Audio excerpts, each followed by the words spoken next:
As above, so below.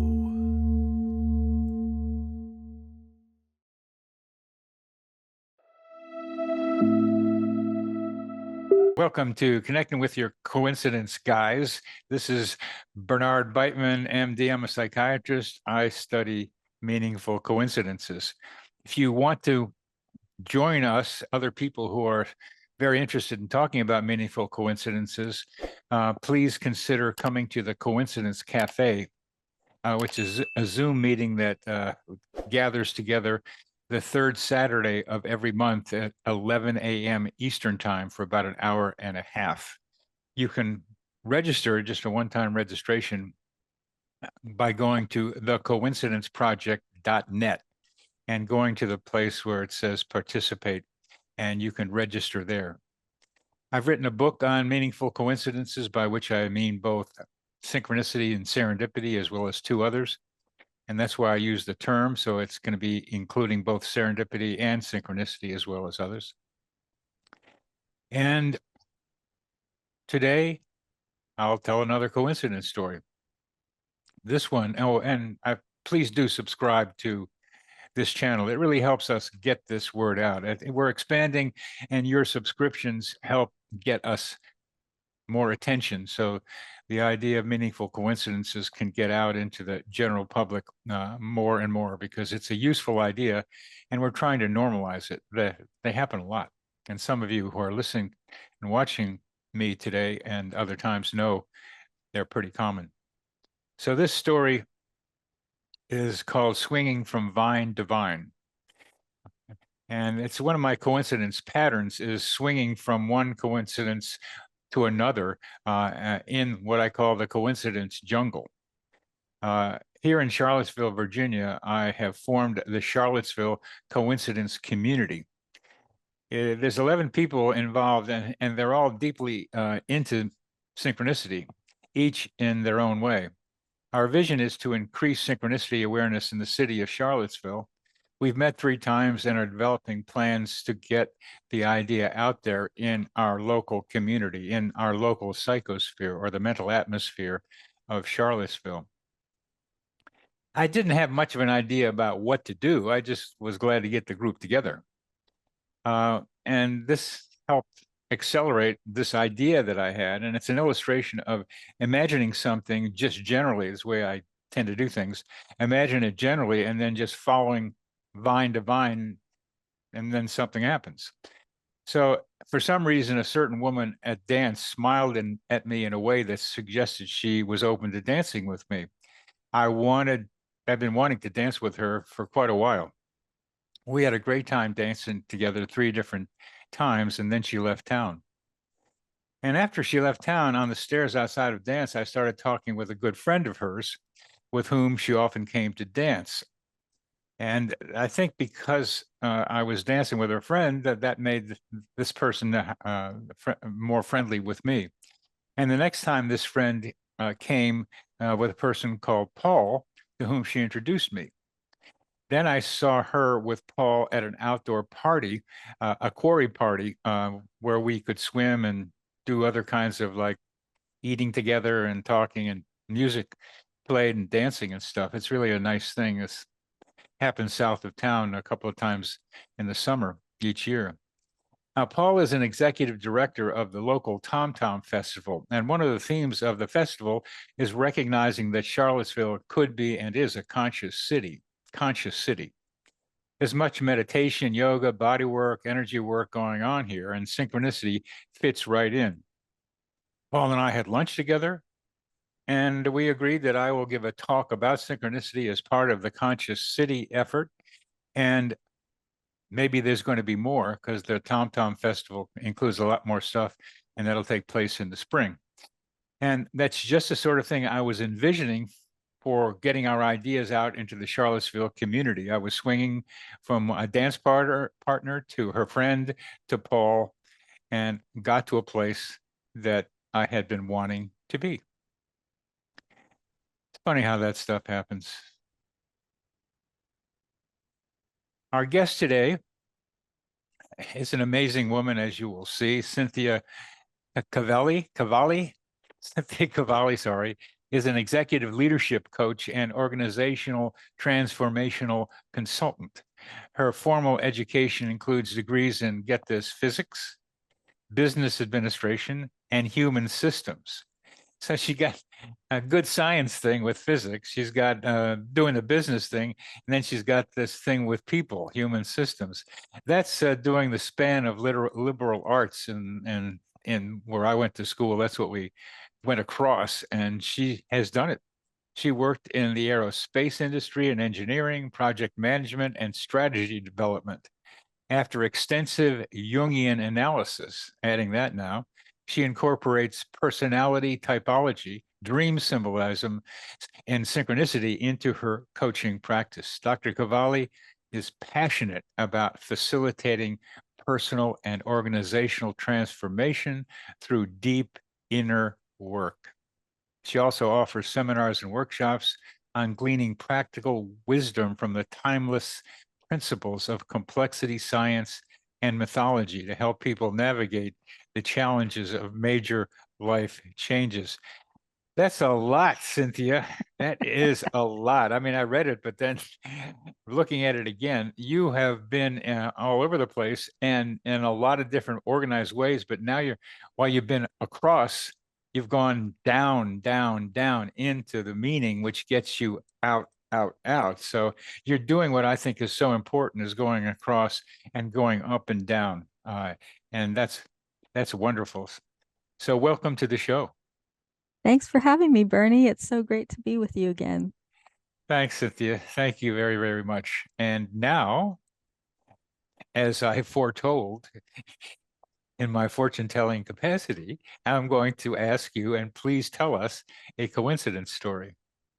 Okay, it's my pleasure. This is one of my very favorite synchronicity stories.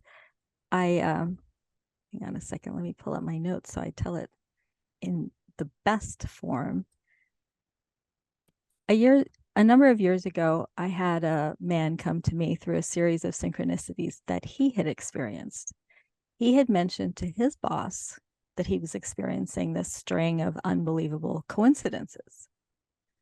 His boss told him those kinds of coincidences were called synchronicity. He should look into it because it was really interesting. So he followed through, and he also happened to be a fan of the online radio show Coast to Coast with George Noory. And by chance, I was a guest on that show shortly after. I was a guest on that show where he was interviewing me about synchronicity. So this added to his series of synchronicities.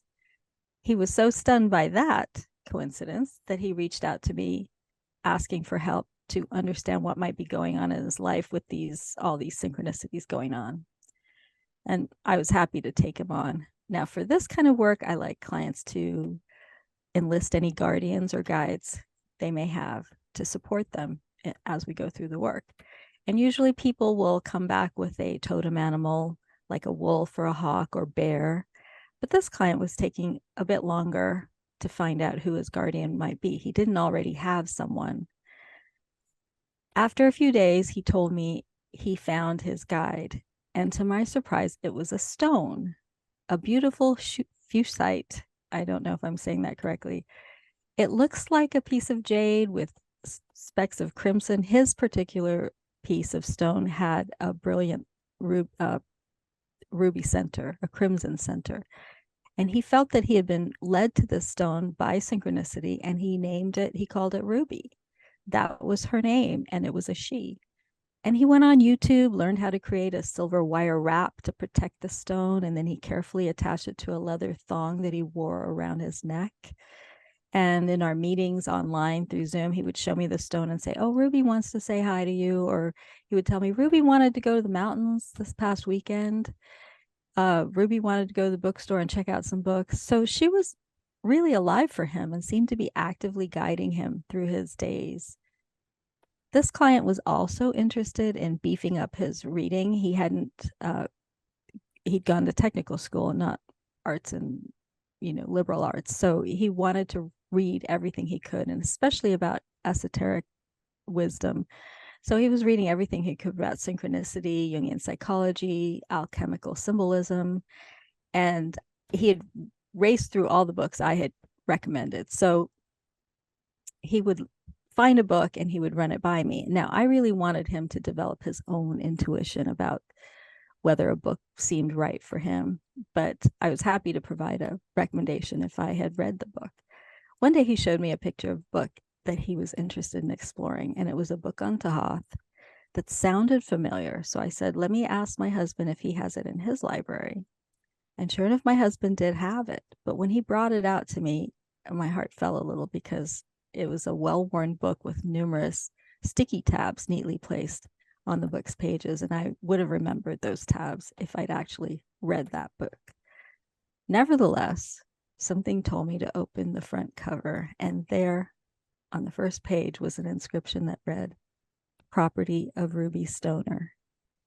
And I almost fell off my chair. I immediately took a picture of it, sent it to him, and then he called so that we could marvel at this another crazy coincidence. It was as if Ruby was alive, and I mean, obviously I think she's alive, but like as a person, and that this had been her book. And we basked in the glow of that synchronicity for quite some time. Ruby was absolutely a guide to him and a vehicle for his imagination to flourish and aid in his healing and his evolution. This story comes up in our work together periodically, and each time it offers a chance for deeper insights and understanding. But that's the story of Ruby Stoner. Ruby Stoner. Well, I know what stoners used to be. It still are, but here we're referring to a stone that your friend called Ruby, or your client called Ruby. He's a friend as well. He's a friend as well. Okay, Yeah. good. That's nice when that happens. What you didn't say very clearly was the name of that book.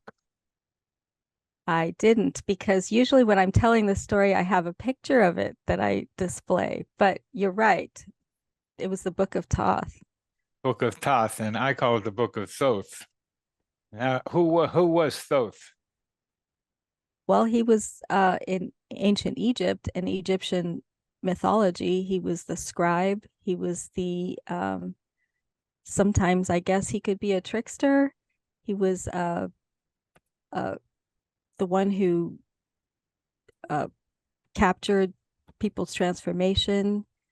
You could tell me what he means to you, but this is no. I was interested in you because okay. What I know about him is that it's a simpler version of that. He's the Egyptian version of Mercury or Hermes. Hermes, that's correct. And trickster is one, and scribe is another, messenger, and transformation are all part of that general archetype.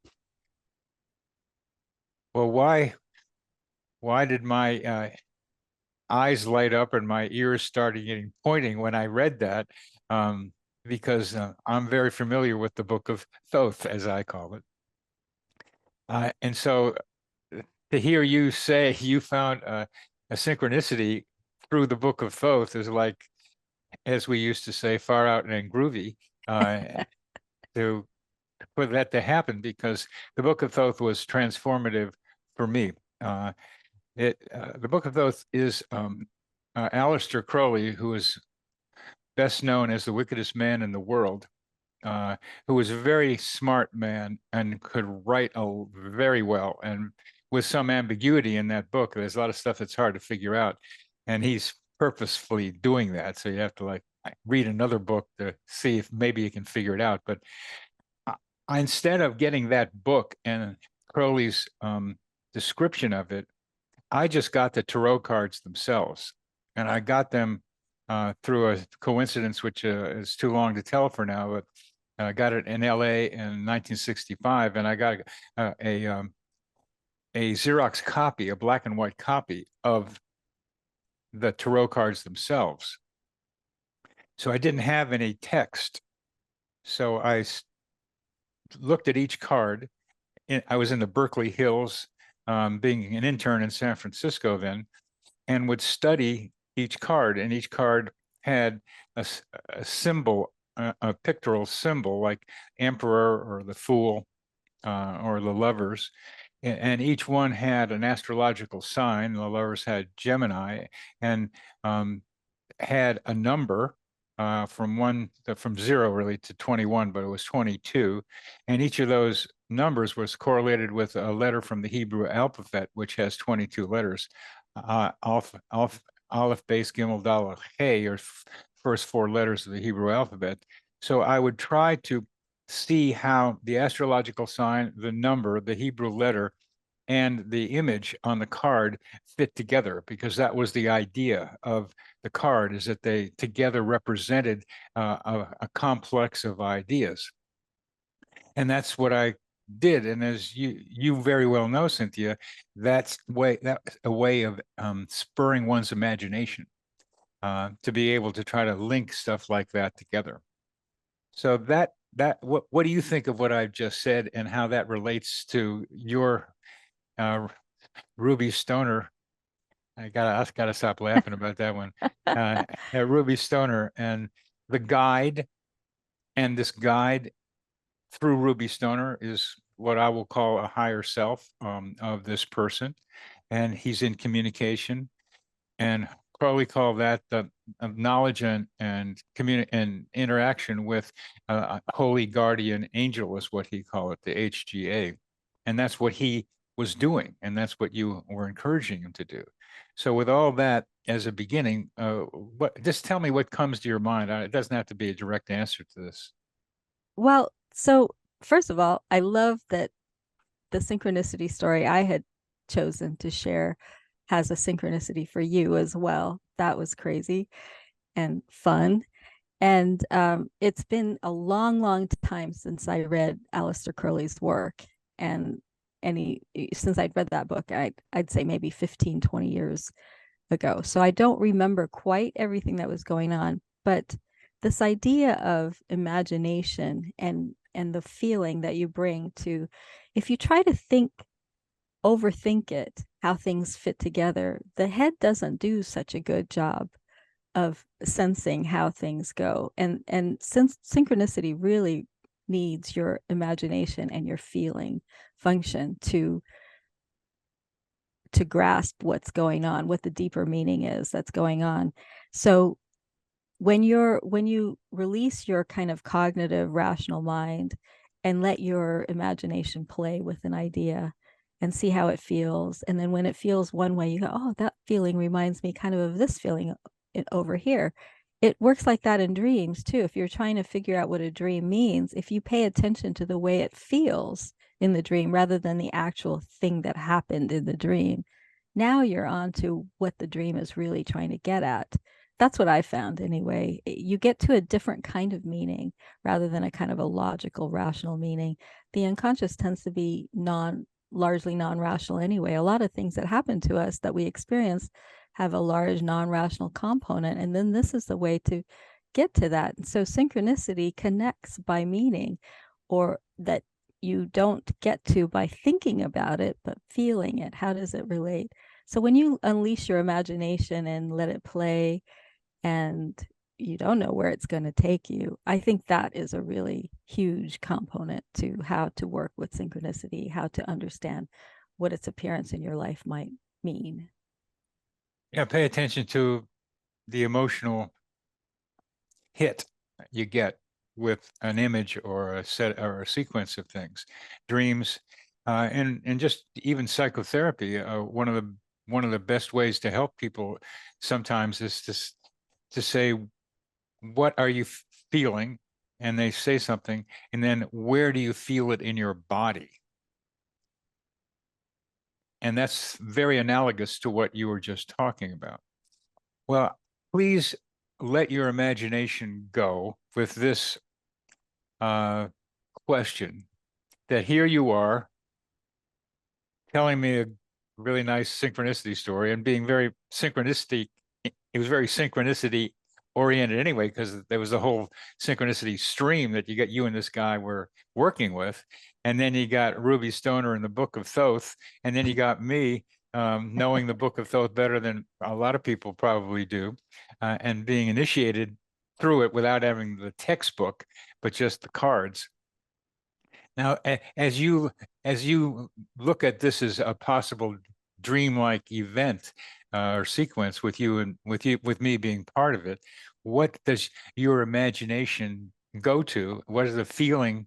What hits you most with where's the feeling in this one, and where do you go with it?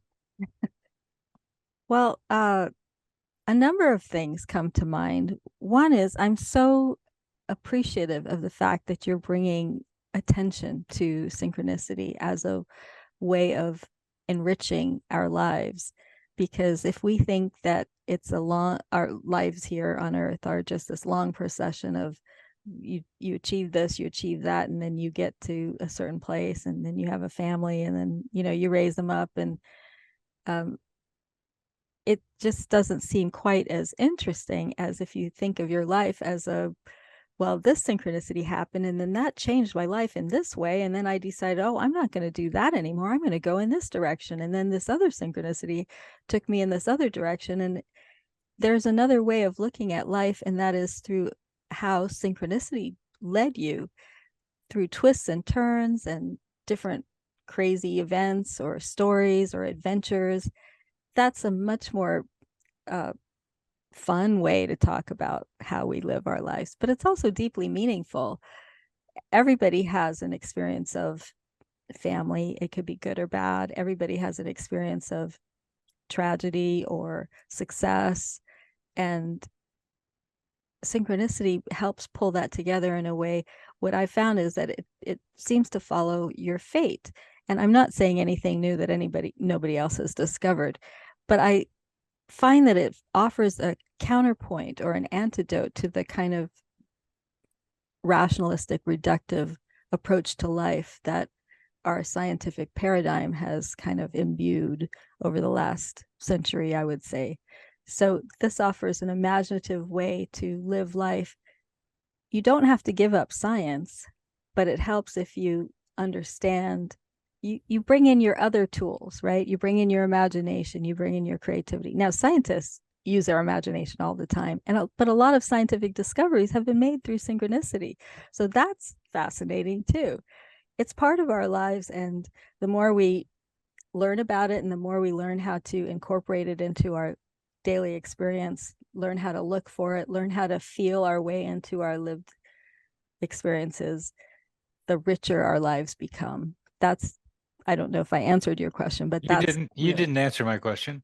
But what you did was confirm what I just have finished, which is a draft of my book of coincidences. Just the kind of weird stuff that happened that made me go this way and that way, like how I discovered the Book of Thoth and stuff like that. And that book I'm calling The Adventures of Dr. Coincidence. So I hope I get a publisher, but that's starting with when I was 8 or 9, and my dog got lost. I got lost looking for him, and then we found each other. And it just illustrated how important it is to get lost, because you can find stuff that you wouldn't otherwise run into. That was an early 8-year-old lesson, because I needed to get that puppy. But what I was asking you was about the coincidences of the Book of Thoth and Ruby Stoner and me and you. And at least it got a laugh out of you that it happened. So there's some emotion in this coincidence or this meta coincidence. And that's what I'm asking you to model for us here, is what emotion arises for you in what part of this story, and then take it from there. Okay. Well, first of all, with the synchronicity with the client, with my friend, I mean, it's not lost on me that it involved a stone.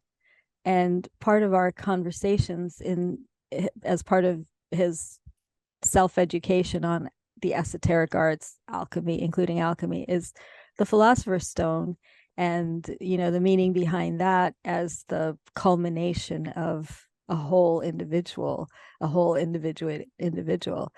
So that was funny. But whenever I talk about it, I don't think about the Philosopher's Stone, but that seems to be like an overriding archetype that imbues the whole story. And so Well, even please, for our audience, please define what the Philosopher's Stone does.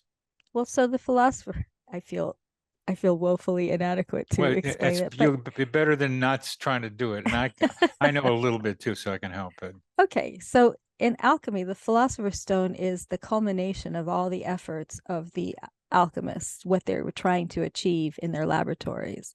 And it represents a wholeness, a fullness of being, a completeness of the individual, the highest achievement that the individual could achieve in the laboratory. And spiritually, it represents a wholeness of the individual, not as a plain common man or woman, but as a transformed individual, achieving the highest that they're able to achieve, achieving the wholeness that they're able to achieve. That's how I understand the Philosopher's Stone.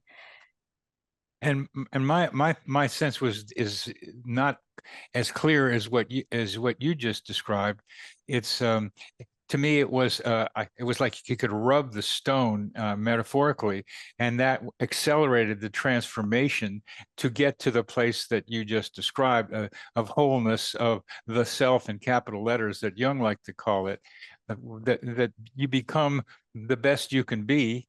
But I don't think that's really enough. It's not a stationary thing. You become a place where you are continually able to evolve in a smooth way so that you're more and more in the flow of things, and synchronicities are more and more common. So it's like a flower that keeps expanding. It has to contract too. It's part of the nature of being on this earth, but it keeps becoming more and more, let's say, beautiful. As people become more transformed, their beauty becomes more evident. So I'm just adding an enzymatic metaphor to the Philosopher's Stone. So anyway, it wasn't lost on you that there's a stone, and the ruby's a stone, and Philosopher's Stone is around in there. So please keep going with what stayed most emotionally relevant to you. Well, so the example you offered with the flower and the unfolding, I think that unfolding is really relevant. It's really pertinent. It is an unfolding, it's a becoming process. And even synchronicity, Jung would use a scarab beetle to represent that, because in Egyptian mythology, the scarab represented being and becoming, and this ongoing process of where, of the cycles of time and everything. But really, this whole unfolding process and the becoming of a human being, not just going through in a regular way where you just give birth and you raise a family and then you die eventually, but in becoming more, transforming through the different life events that happen to us, because they do change you, and they can either make you small and bitter, or they can unfold you to the point where you learn to become more. And now you're operating, the transformation takes you to a different level. It's a quantum leap type of a thing. Yeah. You are not who you used to be anymore. And yeah. You're not who you used to be anymore, and you're still discovering who you're becoming, because that's part of the fun of it. It's just to keeps going. So we've done like the Philosopher's Stone part of Ruby Stoner. I'm reminded of Ruby Tuesday too, is the Stones song. I mean, he goes, right. That's right. It's by the Rolling Stones, for those of you who don't remember it, but or don't know it. So Ruby Tuesday by the Stones, that's going to be in here, but let's stay away from that. That was my suggestion. Well, so what other elements of this complex synchronicity have emotional relevance for you? Well, there's a quality of what is called the numinous, which I always described it as a kind of a shiny quality, but it's an encounter with the holy. And it's when a inexplicable event occurs, or where you're encountering something else, and I'm about to lose my headset here, and it takes you out of your ordinary life, because this is not ordinary. There's something else there, and maybe it's a divinity. I think for my friend, she was a real person that appeared in the form of a stone and that called to him. Whether he articulated it that clearly or not doesn't matter. That was the effect it had. And he didn't stop to think, now, that's impossible. This is a person. And he didn't think about any of that. He just reacted and went with his feelings about it, let his imagination flow. And he went after the stone, got it, and then dressed it. Really, he would even say to me, she wants new clothes. I'm going to have to get some new clothes for Ruby. And then he'll spend the time and fashion it. I love that way of thinking about her and relating to her. I remember when I was growing up and learning about Hindu mythology, and that there was a way to think about the I don't know, the philosophy without gods or with gods, without the divinities, or just plain theory, and then with gods. And for me, thinking about it with gods, personifying things is immensely more meaningful. I find that speaks to me, and I find I get more insight using that. So it's like playing with your imagination. It's saying, okay, Ruby, it's not like he knew, he just named her what came to him. It's been a real help in his life too, because if you're relatively isolated and alone, it can feel like you're very cut off. But then Ruby came, and she was a vehicle not only for his imagination, but for his feeling of relationship with the outside world. And she represented something inner, but she also helped him in his outside world as well. And every time we've come back to, we don't always talk about her. I mean, that was one event in his life, and there are many other events. But every time we've brought it up, every time it comes up, when we remember it, it has a deeper level of meaning for him in his own process, I would say. And being as I think, and probably you think, when we're involved with somebody with this kind of depth, it also has meaning for me, also has meaning for you. And numinous is an important word in here, and I'm glad you bring it up, because it's that being touched by the holy is one way of thinking about it. For some others, it's like, hey, how did that happen, man? That's like very improbable. That can't be. I mean, but it's the same idea. It blows your mind open. And I like the term ontological shock.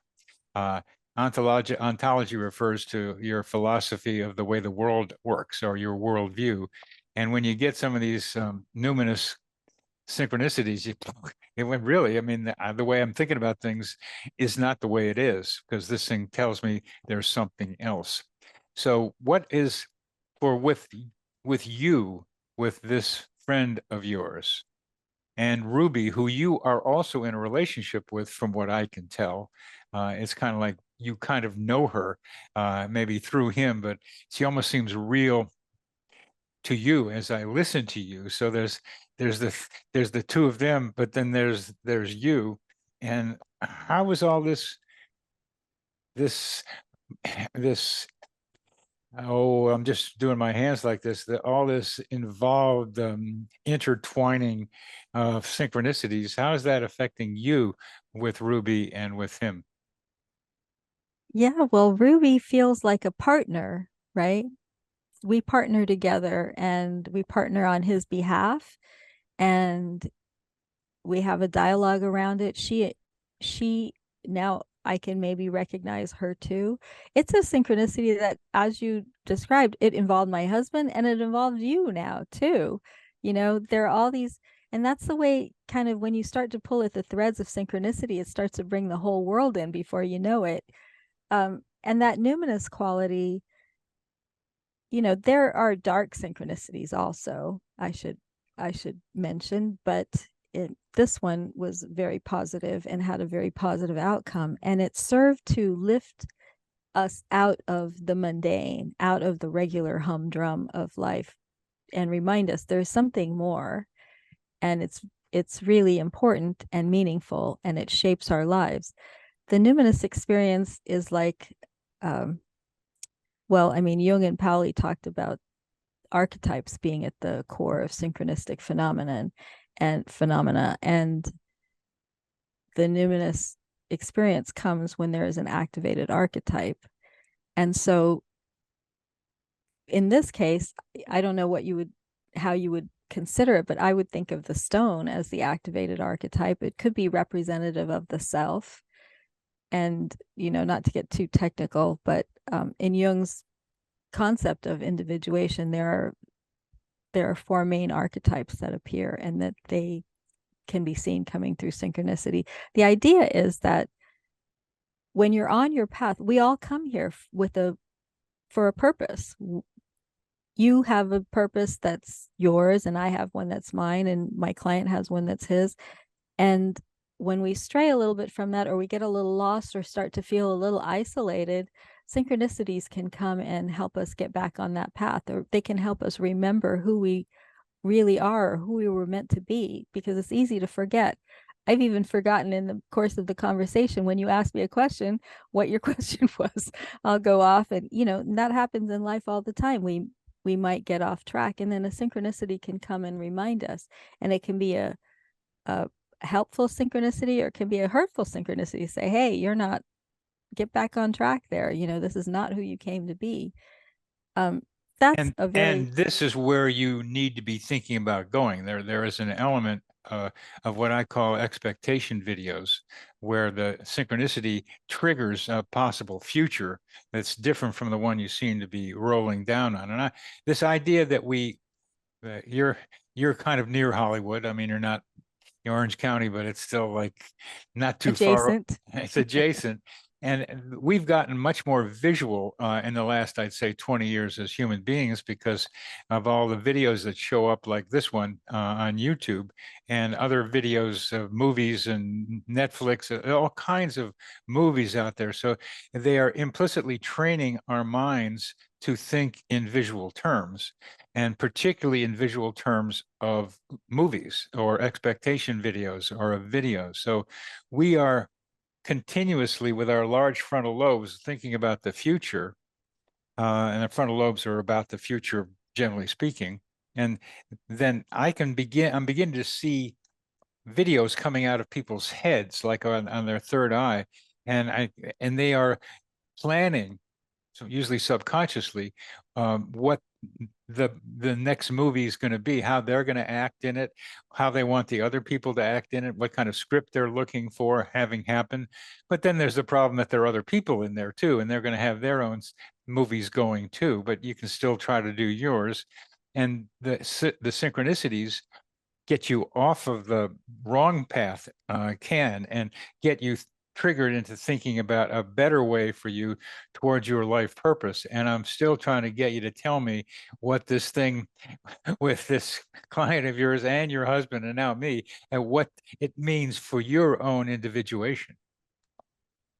Well, okay. For my own individuation, I had the feeling like, oh my gosh, this is the best work ever. I love this kind of work. And it felt like this is the right work for me right now. Like, I'm on my path. There are a lot of things I feel like I should be doing. And after leaving engineering, I never saw myself as a coach. I did the research on synchronicity, and that changed my life. And then people started approaching me of their own and saying, will you help me work with these dreams, or will you help me work with these synchronicities? And that had never occurred to me before, that could be something I could do. And a mentor of mine said, hey, I think you would be good at this. You should give it a try. Well, you're trying something new. You never know if you're doing a good job or not. All you know is how it makes you feel. And this synchronicity really landed with me and made me feel like, yeah, this is fun, and this is meaty, and this is something that you can really get into. And I didn't think of the synchronicity as being about me necessarily, as he was my client, he was on his path, I was on my path. My husband had the book, now you're telling me this story about you. It just ties us all in. Here's the thing. Synchronicity is about a deep interconnectedness. And that's fundamental to the concept. And so I feel like that's what's being uncovered by the stories that we're telling and the way that you're describing it. Am I getting closer to answering the question? You're getting closer to Yeah. answering my question. Yes, you are. Okay. Yes, you are. And I'll keep trying to corral Okay. your imagination in a way that it might get to at least what I'm hoping, and I think other people might be interested in. One of the other elements of meaningful coincidences is that events in your environment often mirror what you're going through, what you're dealing with happens out there. And in psychotherapy, Jungians like to say, at least I've heard it, that your problems walk into your office. So what you see in front of you is also a reflection of you. And it's really not fun sometimes to have to think that way, because it's just, well, that person's over there, I'm over here. Okay, and we can look at our interconnectedness, which is what you're doing. But what I'm suggesting is that you had a numinous experience when you opened your husband's copy of the Book of Thoth and saw that it was the property of Ruby Stoner. That was numinous for Cynthia Cavalli, that It one. was indeed. Yes, it was. And so therefore, given all we're talking about, is that is a step for you in your own individuation, just given what you've just been talking about. Yeah. So Yeah. Absolutely. So I am asking you then, yes, now you understand what I'm trying to ask, is here, this person, you, has a numinous experience, which maybe an archetype is activated. I don't have to go to there to think about it. I just like saying, hey, I got to think about what's going on here and look at the symbols that I see. And it could be an archetype, the Philosopher's Stone, individuation. But more specifically, I'm suggesting that the emotional response, as you have been so clearly saying, is what we need to look at, just as we do in dreams. And numinous is a big charge of emotion. And you had a big charge of emotion. So my question for you is, what did that mean to you to have that big charge of emotion then? So the thing that always shocks me about synchronicities is that it feels like the universe knows something about me that I don't even know myself. And that's what's so shocking.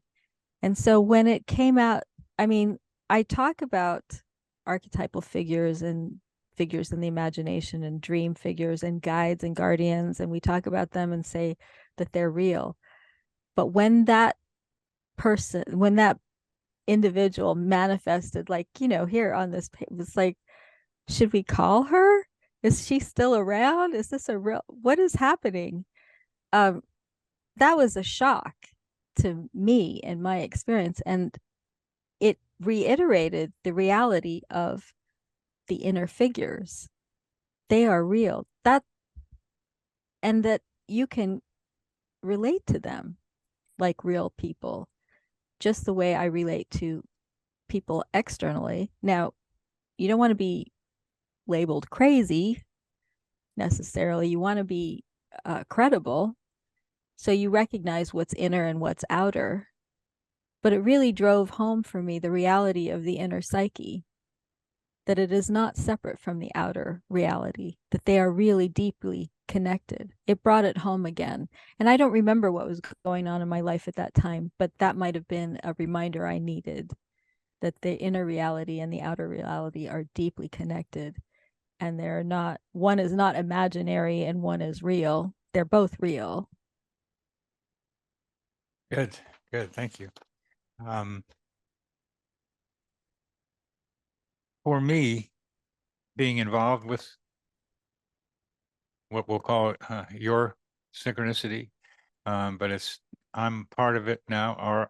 And one of the purposes of the Coincidence Project is to help people realize our interconnectedness. which this does. It helps, if you look, to see the interconnectedness of you with whoever Ruby Stoner is, but certainly Ruby the Stone, and your husband.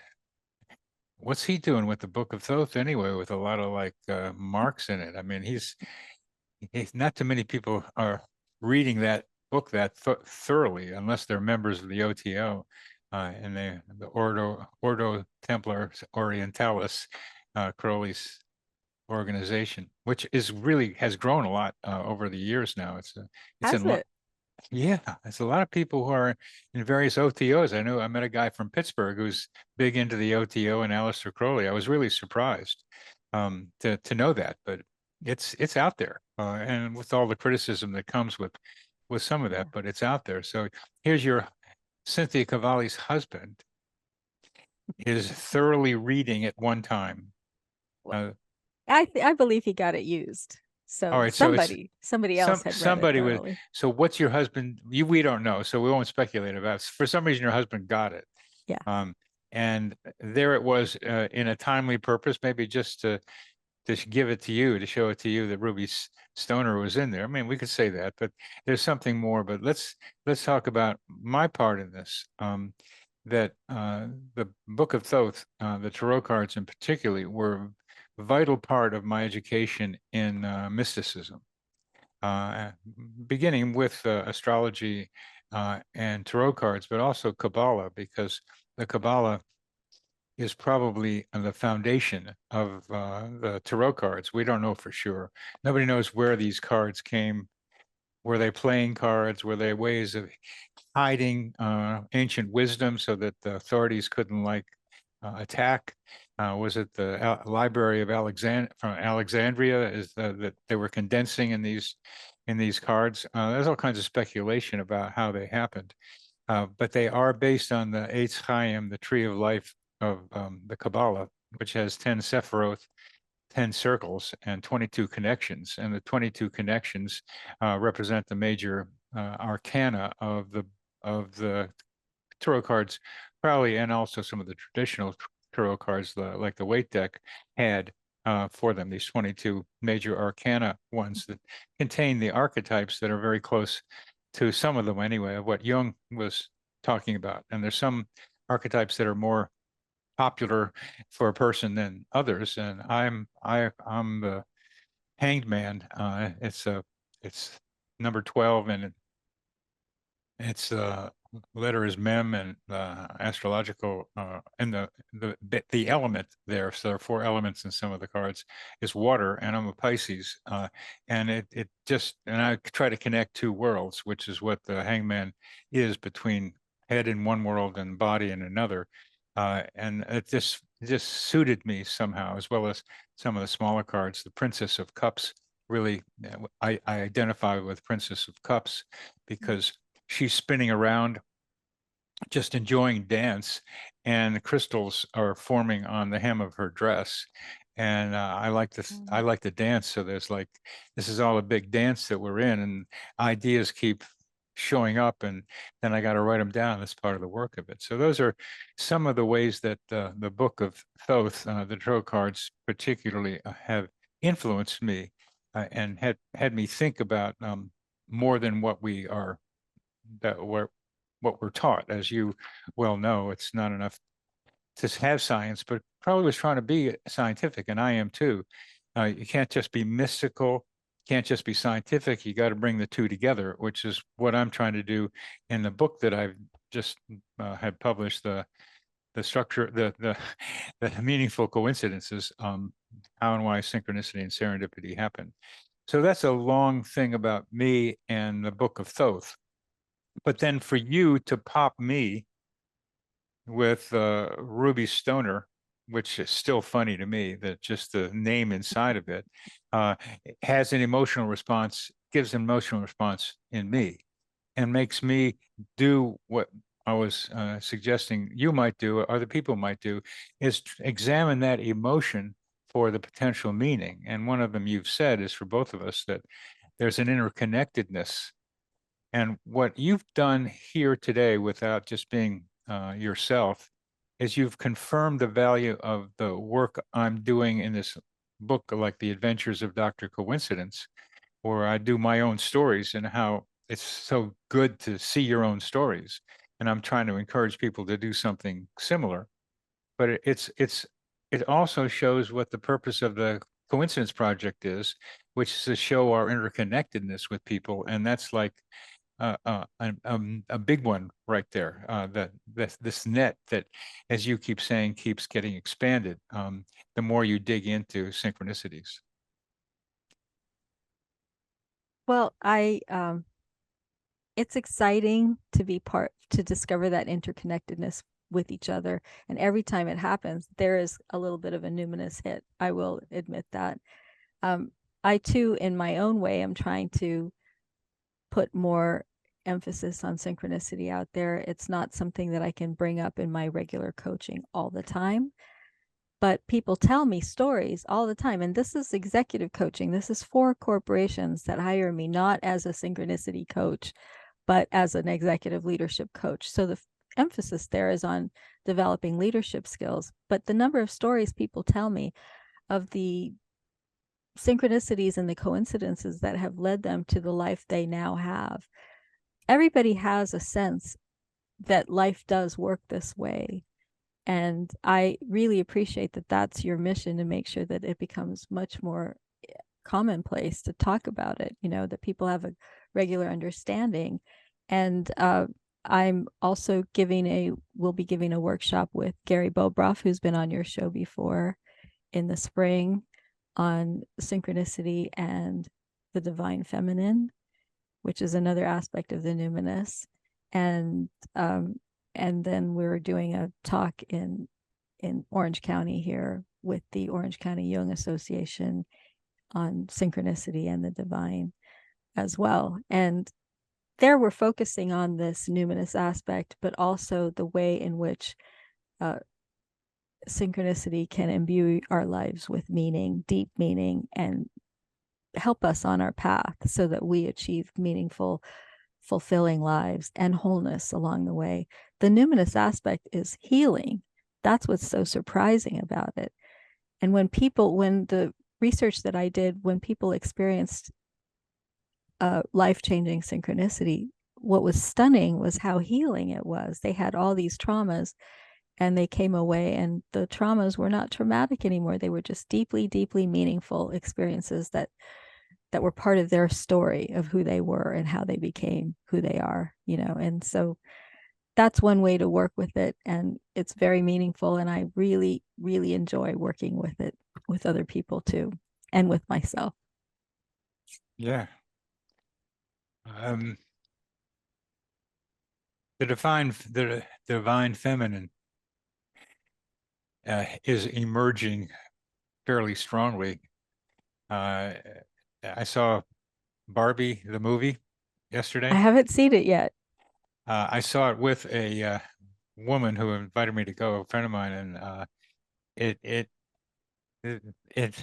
I think men probably don't like it very much. And there's a good reason for it, because there is, in the midst of all the pink and all the funny things people say and the kind of cars and stuff, there's a lot about the woman's role in life, that these now transformed Barbies are taking control of their own lives, and not letting men tell them what to do. And it's a central theme of the movie. And there's some funny things that happen in there. That I talk with trees. I talked to a guy from Heart Math yesterday, who's putting electrodes on trees. And somebody in that movie says something about a podcast with two wise trees. It was like a throwaway line that hardly anybody's going to pick up.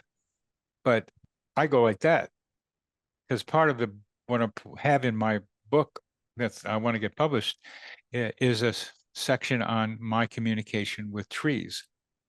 It's very important to know that trees are lumbering giants who want to communicate with us, and they can.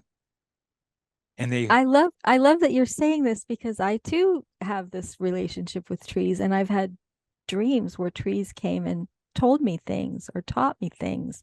I love that. I'm going to look forward to exploring this more with you, because absolutely the whole world comes alive in this way. Well, it's Alice in Wonderland has some talking trees in it, and the trees of Dunsinane in Hamlet or Macbeth, I forget which one, are move, but the other guys are moving them, but still the trees are there. But the yes, there's more. There's a lot that we can learn from trees. Yes, so we'll just leave it for that, because I could just keep talking about that. But to have that phrase, a podcast with two wise trees, in the middle of just like 3 seconds, 4 seconds worth of something, some guy throwing it in there, and I'm going, what? And very few people are going to see it, because they don't know that trees can do podcasts, or at least I do podcasts about trees. It's just, so you, and now here we have now found that you and I are tree people. Tree people. That's a Flash Gordon thing, a Flash Gordon thing. I wanted to touch on something that you brought up real briefly, and that was about the divine feminine. And the thing about the divine feminine is that it's not necessarily about women. I think women can reclaim their femininity, but the divine feminine makes men more whole too. Absolutely. And so when we talk about the divine feminine, we're really talking about a side of reality that is whole making for all people. Yes. Men and... Yes, and yes. Yes and yes. To me, it starts with seeing it out there and seeing women getting their own power. And then that becomes an example for me, or it has been. And I've worked on it so that I am now able to dance with men at dance, which for a guy who was scouted by the Oakland Raiders, which I was, is like, Wow. Well, it's like a little bit of a step to be able to get from being a football star to like dancing with guys. It's kind of like a big, okay, but it took a while, and that's partly getting used to having a feminine element in ourselves as men, and being able to like embrace that and make that part of ourselves, so we become more whole ourselves, and be able to individuate, relate, understand how the world works, and keep the unfolding of ourselves going. It's about becoming more ourselves, about becoming more whole, and becoming our best version. And that includes the feminine and masculine parts working together. That's why I like to see masculine kind of traits in women, because it's kind of like helps me go the other direction.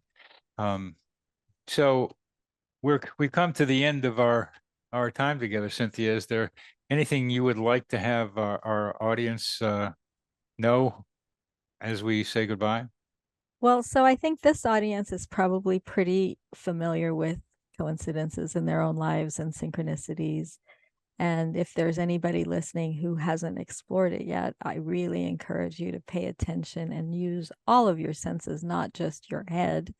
Use your heart also. Pay attention to what goes on in between what people say, in between what it looks like is happening, and avail yourself to this glorious new realm of reality that is waiting for all of us. It really brings richness to life.